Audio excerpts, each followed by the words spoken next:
Hello everyone, welcome to Analog IAS Current Affair Analysis for 23rd November 2020. In this video, we'll be discussing a couple of issues. One with respect to the role of G20 countries and how G20 as an organization can actually pull the world out of the economic crisis that it is meant to act as. This was formed in the backdrop of the 2008 financial crisis. We'll be looking at the details in the video. The second one is with respect to the Brahmaputra river and the dams that are being constructed over the river Brahmaputra in China. As we know, Brahmaputra is an international river and it is a controversy because we don't have a river sharing agreement with China. Let us look into the details. The first article for the day, titled The Post-Pandemic G20 Role in the Global Financial Architecture, is taken from the Live Mint. So what exactly is this G20? Let us try to go back into the financial history. So the origin of this organization dates back to the Asian financial crisis. So this is somewhere around 1997 to 1999. So there was a ministerial level forum which emerged after what was then called as G7.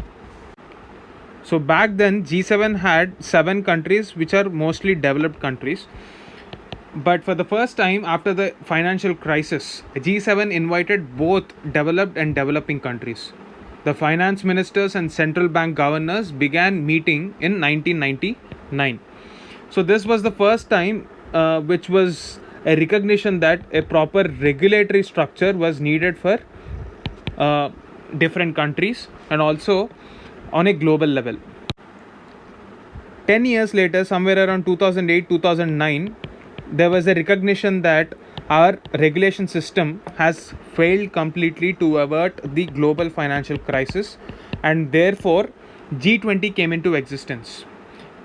When we talk about G20, the majority of the mess that was created by the global financial crisis was because of the failed regulatory structure of developed countries rather than emerging economies.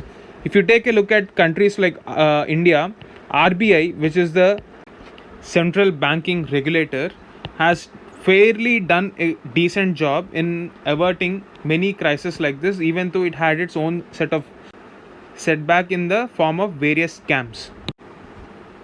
So after 2008-2009, G20 was formed with focus on 2 tracks. One is the financial track and the other one is called the Sherpa track. So financial track focuses on the regulatory systems, the Basel norms implementation, all that will be a part of this discussions. But when we're talking about the Sherpa track, it focuses on broader issues like political engagement, anti-corruption, development, energy sector, etc. So with this agenda and a main agenda of averting another financial crisis, G20 has moved forward. So not until the 2020 pandemic, there was a real challenge that was to be averted. G20 was being prepared to face another 2008 like crisis. But this pandemic has proven to be a much bigger problem to the global financial architecture. One of the major reasons why G20 mechanism came into existence is because a lot of low income countries still depend on multilateral financial institutions like, say, for example, World Bank or any regional banks like Asian Development Bank for their own funding. So to create the rigidity of the financial structure, G20 came up with something called GFA. So this GFA is nothing but the global financial architecture or the set of regulatory reforms that are necessary for resilience. So these strength of reforms is now tested in the COVID times. If you take a look at the activities of G20, even though developing countries were a part of this organization framework, most of the benefits were taken during the Greek crisis. So most of the benefits that accrued out of the formation of this G20 were not taken by Asian economies, which were a part of the emerging economies. The very genesis of this Asian financial crisis led to the G20 eventually, but majority of the benefits were taken by European Union. Secondly, when we're talking about the Asian countries, we have alternative mechanisms in the form of IMF or Asian Development Bank or even the New Development Bank. So we are getting support from these multilateral institutions, but G20 has not lived up to its role when we are talking about the Asian countries. Apart from this, ASEAN also has a currency swap agreement in the form of Chiang Mai Initiative, which India is not a part of. This is majorly because of lack of support from the Western world. So, in order to ensure that these issues are ironed out, G20 has a major role in the context of developing countries in Asia. So, it is time that these Asian countries are also helped by the architecture that is a part of G20. So, going forward in the post pandemic world, especially in the context of the Asia Pacific being the fulcrum of global growth in the future, it is an imperative for this organization to focus and help these countries which are facing severe financial crisis. That is the gist of this article. The second article taken from the Indian Express is titled Water Bomb in Himalayas. So basically, the concern of this article is about the Chinese dam projects on the river Brahmaputra, or Yarlung Sangpo as it is called in China.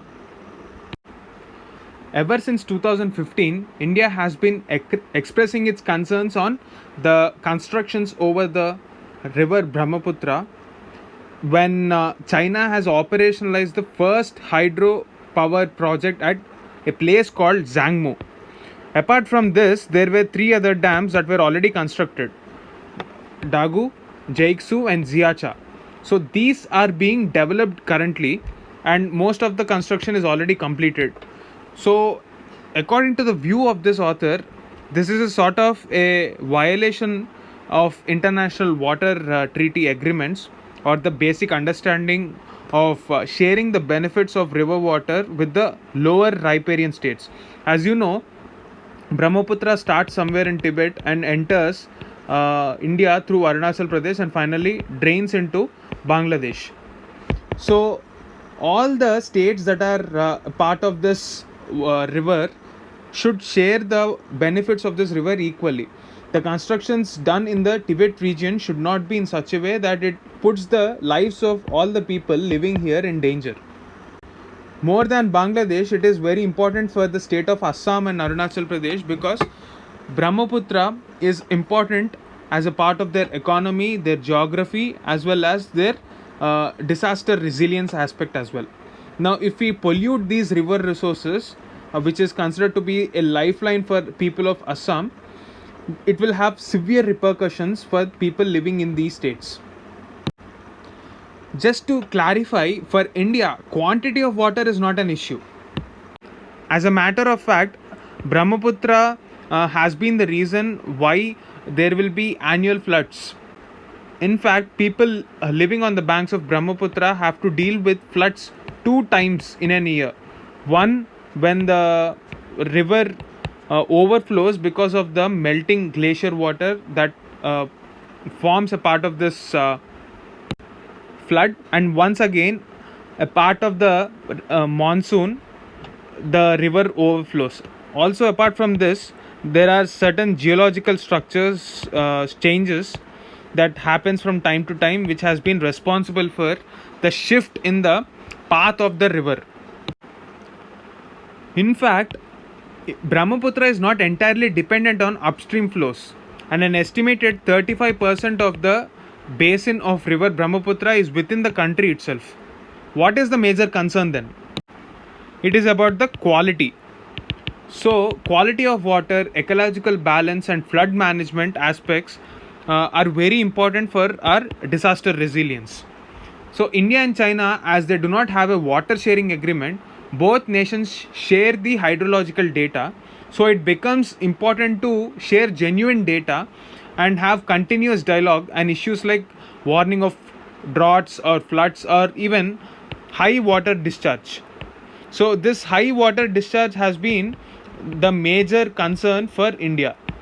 Apart from that, because of the pollution that happens on the upper riparian stage, the polluted water flows into the mainstream river, and it pollutes all the river resources of the water that is present within the basin of our country. So this will have major impact, and in the future, with global warming being a major issue, if we don't resolve this issue, it will be a cause of tensions between India and China somewhere in the future. So we should immediately address this concern according to the view of the author. That is the gist of this article.